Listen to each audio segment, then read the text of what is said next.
ہم یہ کہتے ہیں کہ الحمدللہ سنیت کا جو ایک منہج تھا، ظاہر ہے وہ جو ایک بڑی تفریق ہوئی ہے اس میں تو ہم اپنے آپ کو سنی کیٹیگری میں فال کرتے ہیں، اور مجھے کوئی آر نہیں یہ بات کہنے میں، چاہے کسی کو بری لگے، کہ میں بخاری مسلم میں جو حدیث ہے کہ قیامت تک میری امت کا ایک گروہ حق پر قائم رہے گا، میں اس سے مراد اہل سنت کا منہج سمجھتا ہوں، جس کی سب سے بڑی ریزن یہ ہے کہ دیکھیں خصوصاً عمر بن عبدالعزیز نے جو ایک پیٹرن سیٹ کیا، جو اہل سنت کے ہاں پہلے مجدد بھی ہیں، 99 ہجری سے 101 ہجری تک کنارے پہ آئے ہیں بالکل، ابو داؤد میں حاکم حدیث ہے کہ ہر صدی کے کنارے پہ ایک مجدد آئے گا۔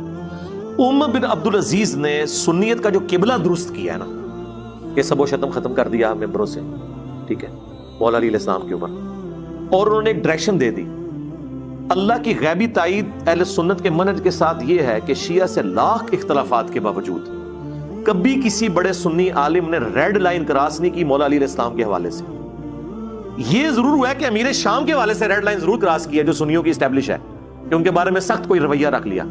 مولا علی کے بارے میں کبھی نہیں رکھا، ان کی شان میں حدیثیں تھیں تو کنجوسی سے نہیں لی، یار یہ اہل سنت کا امام ہی ہے نا، احمد بن حنبل المستدرک الحاکم میں صحیح سند سے ہے کہ جتنی احادیث حضرت علی کی شان میں کسی اور صحابی کی شان میں نہیں، حالانکہ احمد بن حنبل ایک کٹر قسم کے سنی ہارڈ لائنر ہو چکے تھے آخری وقت میں، اسی لیے تو مشاجرات صحابہ اور یہ سارا ہم نہیں مانتے، ان کے اس فتوے کو فراڈ مانتے ہیں، معتزلہ کے خلاف بڑا انہوں نے وہ اس طرف چل پڑے تو اس کی وجہ سے، ادروائز یہ جو ان کی بات ہے، پھر ان کا یہ کہنا ابن تیمیہ نے منہاج السنہ میں نقل کیا ہے کہ جو حضرت علی علیہ السلام کو چوتھا خلیفہ نہ مانے وہ اپنے گھر میں بندھے ہوئے گدھے سے بھی بدتر ہے۔ یہ اس طرح کی باتیں مطلب سب کچھ غلو میں ضرور آئے ہیں، لیکن الحمدللہ ناسبیت کی طرف کوئی سنیوں کا امام نہیں ہوا۔ اب ناسبیت کی ڈیفینیشن ہم رافضیوں والی نہیں مانتے، اس کے تحت تو شاید یہ عمار بن یاسر کو بھی ناسبی کہتے ہیں، غالی رافضی، کیونکہ عمار بن یاسر تو سیدہ عائشہ کا کتنا احترام کر رہے ہیں، بخاری میں حدیث ہے کہ عائشہ بصرہ سے نکل پڑی ہیں، وہ دنیا اور آخرت میں تمہارے نبی کی بیوی ہیں، لیکن اللہ نے تمہیں آزمایا کہ اللہ کی اطاعت کرتے ہو یا عائشہ کی۔ ایک طرف اتنی ہارڈ لائن کہ حضرت عائشہ ورسز خدا کر دیا انہوں نے، یہ کوئی چھوٹی بات ہے اللہ کے خلاف جنگ، اور دوسری طرف آخرت نہیں ان کی، کہا نہیں دنیا اور آخرت میں تمہارے نبی کی بیوی ہے۔ تو مولا علی علیہ السلام کا عمار بن یاسر سے بڑھ کے تو کوئی شیعہ نہیں ہو سکتا نا، لیکن رسپیکٹ کبھی انہوں نے کم نہیں ہونے دیا۔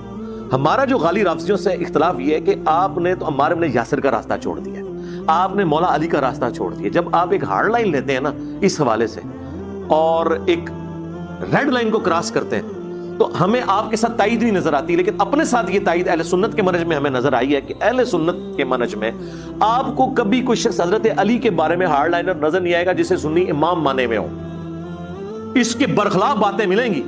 ورنہ علی بن الجاد کیا کہہ رہا ہے، تہذیب التہذیب میں لے کے آئے ہیں ابن حجر اسقلانی کہ اگر مجھے قیامت والے دن پتہ چلے کہ امیر شام کو اللہ تعالیٰ عذاب دے گا تو مجھے اس کا کوئی غم نہیں ہوگا، اور احمد بن حنبل کا استاد ہے، میں آپ کو بتا رہا ہوں ادھر غلو ملے گا، لیکن اس لیول پہ نہیں جائے گا کہ کوئی حضرت علی کی دشمنی میں اتر ہے، یہ غیبی تائید ہے۔ لیکن اس کے برعکس ہم نے دیکھا شیعہ کے اندر غلو آیا، وہ صحابہ کرام کی تکفیر تک بھی گئے اور سب و شتم تک بھی گئے، اور اگر وہ کہتے ہیں نہیں ہماری یہ عوام الناس جاہل کرتی ہے تو سرکار پھر آپ ایز اے مکتب فکر آپ کے اوپر اللہ تعالیٰ کی امبریلا اس طرح نہیں ہے جس نے سنیوں کے اوپر ہے کہ وہ ریڈ لائن کراس نہیں کرتے، آپ کی عوام بھی ڈیویٹ ہوتی ہے، علماء بھی اس قسم کی یعنی توہین امیز الفاظ استعمال کر دیتے ہیں کہ پھر مصیبت کھڑی ہو جاتی ہے، ایون اہل بیت کے منہج کو نقصان ہوتا ہے اس کی وجہ سے۔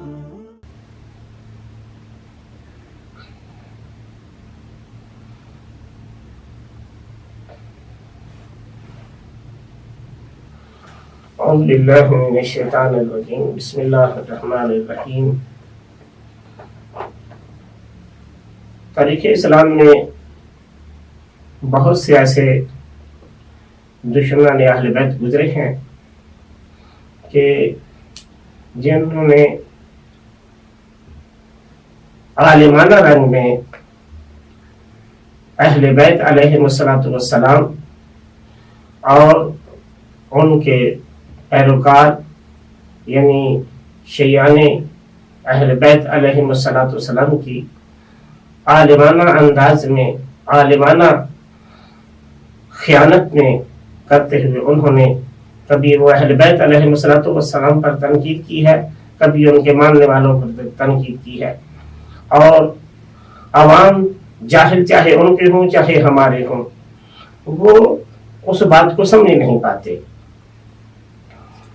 تو میں ایک نام نہاد مفکر مرزا محمد علی صاحب کی گفتگو سن رہا تھا، تو وہ فرما رہے تھے، اس حدیث سے استدلال کر رہے تھے کہ حضور نے فرمایا ہے کہ میری امت جو ہے اس میں ایک گروہ جو ہے وہ ہمیشہ حق پر قائم رہے گا۔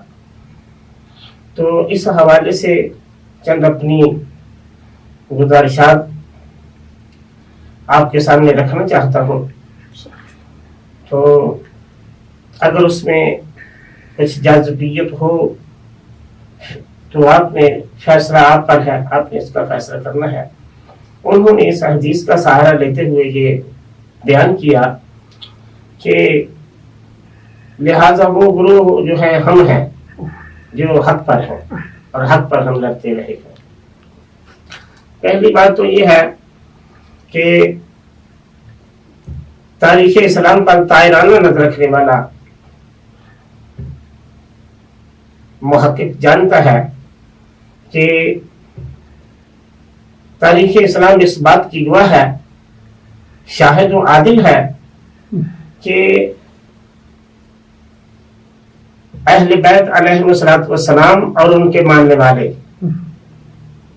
حکومتوں کے آطاط میں رہے ہیں، حکومتوں نے ان پر سختیاں کی ہیں، حکومتوں نے ان کی مخالفت کی ہے۔ ایسا دور بنو امیہ اور بنو عباس کے دور میں ایسا دور گزرا ہے کہ جس میں اہل بیت علیہ السلام اور ان کے ماننے والے کسی لحاظ سے بھی محفوظ نہیں تھے۔ ائمہ اہل بیت علیہ السلام کو، امیر المومنین کو برسر میں برگالیاں دی جاتی تھی، اور کسی بچے کا نام علی رکھنا تک بھی جرم سمجھا جاتا تھا۔ شیعان علی کی حالت یہ تھی کہ ان کا خون جو تھا وہ پانی سے بھی زیادہ سستا تھا۔ اگر کوئی دینداری کے ساتھ تاریخ کا مطالعہ کرے گا تو اس پر یہ حقیقت منکشف ہو جائے گی۔ کوئی بھی منصف مزاج انسان اس کا انکار نہیں کر سکتا۔ تو ہم پوچھتے ہیں، دیکھیں مذاہب کی ایک دوسرے کی مخالفت کی بنیاد پر کوئی مذہب ختم نہیں ہوتا، وہ 101% باطل پر ہوتے ہوئے بھی قائم رہ سکتا ہے۔ لیکن اگر کسی مذہب کی، کسی جماعت کی مخالفت پر حکومت اتر آئے تو حکومت کے لیے اس مذہب، اس فرقے کو ختم کرنا آسان ہوتا ہے۔ عوام نہیں کر سکتے، وہ چاہے حق پر ہو چاہے نہ حق پر ہو۔ تو تاریخ اسلام میں ہم ہیں وہ گروہ جن کے خاتمے کے لیے بنو عباس اور بنو امیہ کی حکومتوں نے ایڑی چوٹی کا زور لگایا۔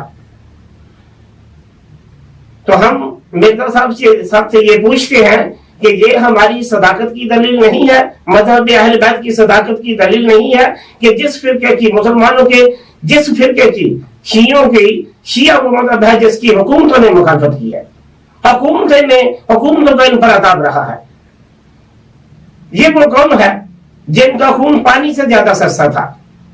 یہ بھی ہے کہ کوئی شیعہ جو ہے اپنا یہ بتانا جو اپنے لیے خطرے کا مجرم سمجھتا تھا کہ میں علی کا ماننے والا ہوں، میں اہل بیت سے محبت کرتا ہوں۔ تو اس کڑے دور میں اہل بیت علیہ السلام جو تھے اور ان کے ماننے والے اس طرح کے سخت ترین دور سے گزر کر آج تشیع ہمارے پاس موجود ہے، یہ فکر موجود ہے ہمارے پاس۔ تو اگر شیعان علی کو الہی تائید حاصل نہ ہوتی، جس کو قرآن کہتا ہے فَإِنَّ حِزْبَ اللَّهِ هُمُ الْغَالِبُونَ، تو کیا ہم قائم رہ سکتے تھے؟ بنو عباس اور بنو امیہ نے ہماری شیعت کی حقیقت کو ختم کرنے کے لیے انہوں نے اپنی حکومتیں جو ہیں، ان کے خزانے جو تھے، بیت المال کے خزانے جو تھے وہ محدثین کو، علماء کو دیتے رہے، ہمارے خلاف ہر قسم کی سازش برپا کی۔ تو ہم ہمارا مذہب پھر بھی محفوظ رہا. اہل سنت کا کون سا ایسا فرقہ ہے, برادران اسلامی کا کون سا ایسا فرقہ ہے جس کو بنو عباس یا بنو امیہ کی تائید حاصل نہ رہی ہو؟ مذہب اہل سنت جو ہے یہ ان کو پروان چڑھانے والے, ان کی پرورشی کرنے والے وہ حکمران تھے جو اہل بیت علیہ السلام کے مذہب, ان کی امامت کے منکر تھے, ان کے ماننے والوں کے ان کے دشمن تھے. اس کے باوجود یہ مذہب قائم دائم رہا.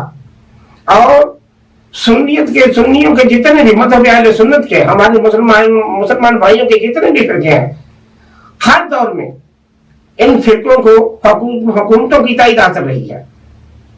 اور ان حکمرانوں نے ان فرقوں کی پرورش کی ہے. یہ مسلمہ تاریخی حقائق ہے جس کا کوئی بھی منصف مزاج انسان انکار نہیں کر سکتا.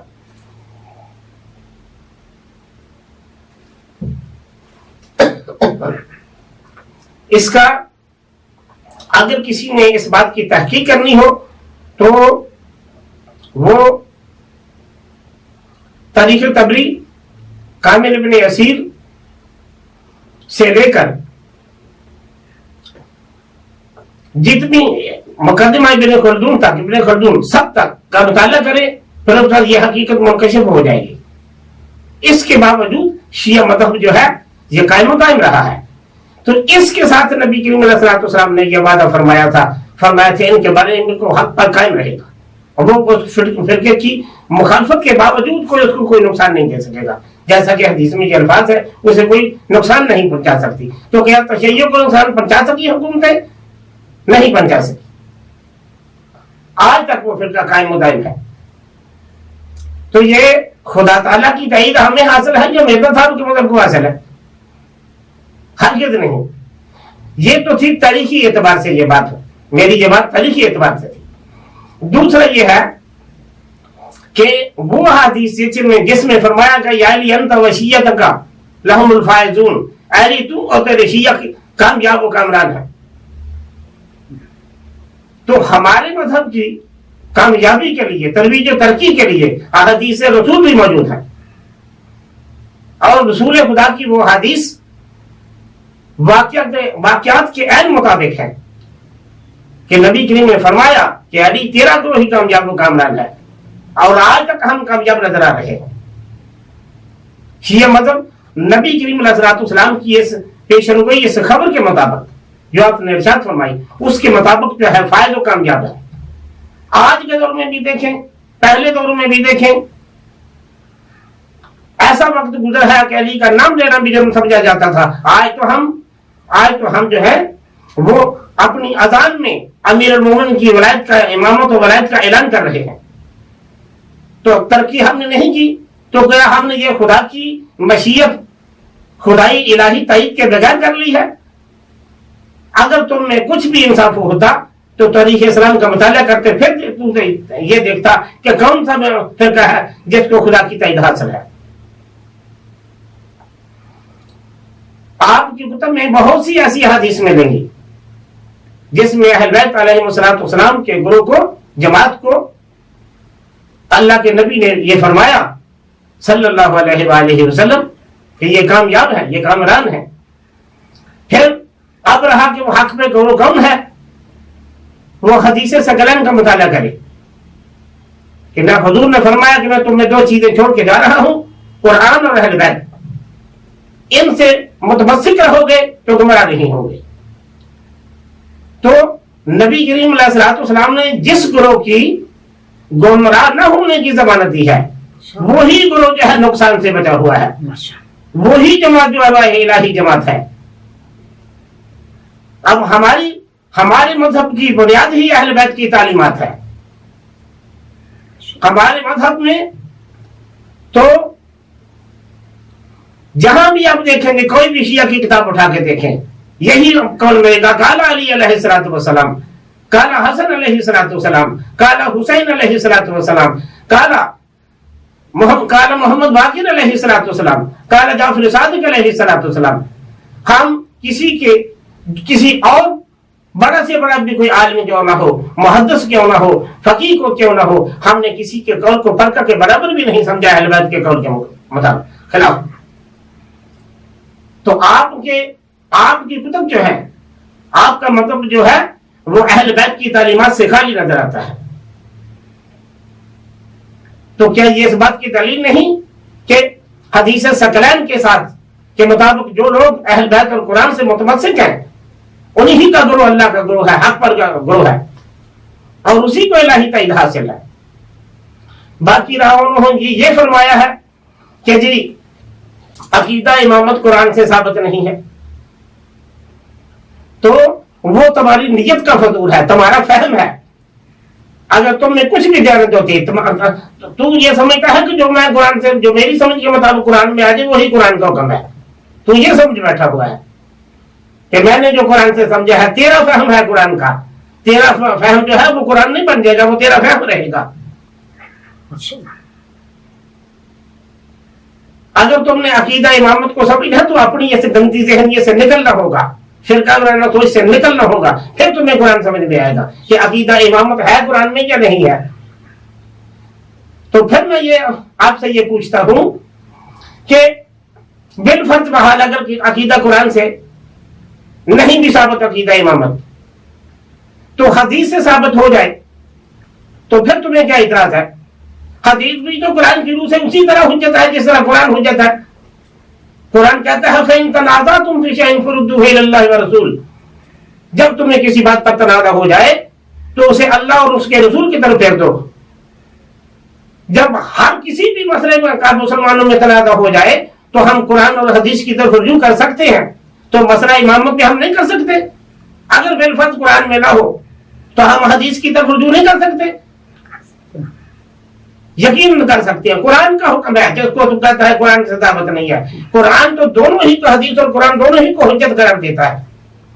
تو حدیث ثقلین جو ہے جس میں اہل بیت سے تمسک نہ کرنے کی وجہ سے نہ کرنے والوں کو اللہ کے رسول نے لن تضلوا بعدی کا رشتہ کرایا ہے. تو اہل بیت اللہ کیا، اہل بیت کی یہ امامت نہیں تو اور کیا ہے؟ کیا کسی عام انسان کے، کسی صحابی کے قول کو، کسی تابعی کے قول کو، کسی عالم کے قول کو نہ ماننے سے انسان گمراہ ہو جاتا ہے؟ وہ تو تمہارے اپنے نزدیک بھی نہیں ہے. تو اہل بیت علیہ السلام کے ساتھ تمسک نہ کرنے سے نبی کریم فرماتے ہیں وہ گمراہ ہو جاتا ہے. تو جس کو ترک کرنے سے گمراہ ہو جائے، وہ جس چیز کو ترک کرنے سے انسان گمراہ ہو جائے وہ اصول دین میں ہو سکتی ہے، نہ کہ فروع دین میں. اور رسول اللہ کی اطاعت نہ کرنے سے کیا انسان گمراہ ہوتا ہے یا ہدایت پر رہتا ہے؟ گمراہ ہو جائے گا.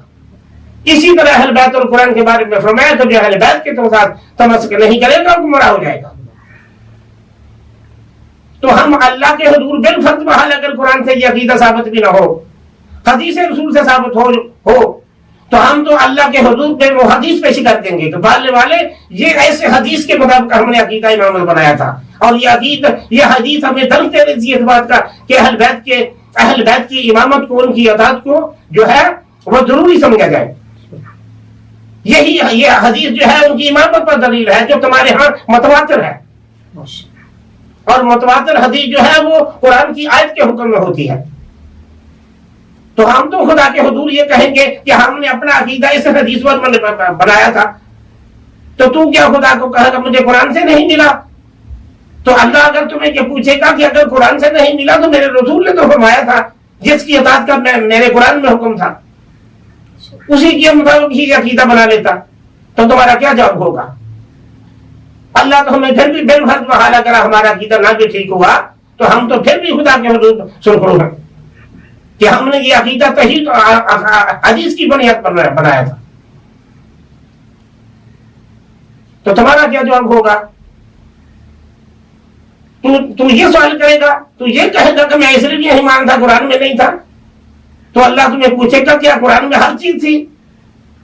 یہ تمہارا ایسا ہی مطالبہ ہے کہ جیسے کہ بنی اسرائیل نے کہا کہ اس وقت ہم خدا کو نہیں مانیں گے جب تک اپنی آنکھوں سے نہیں دیکھ لیں گے.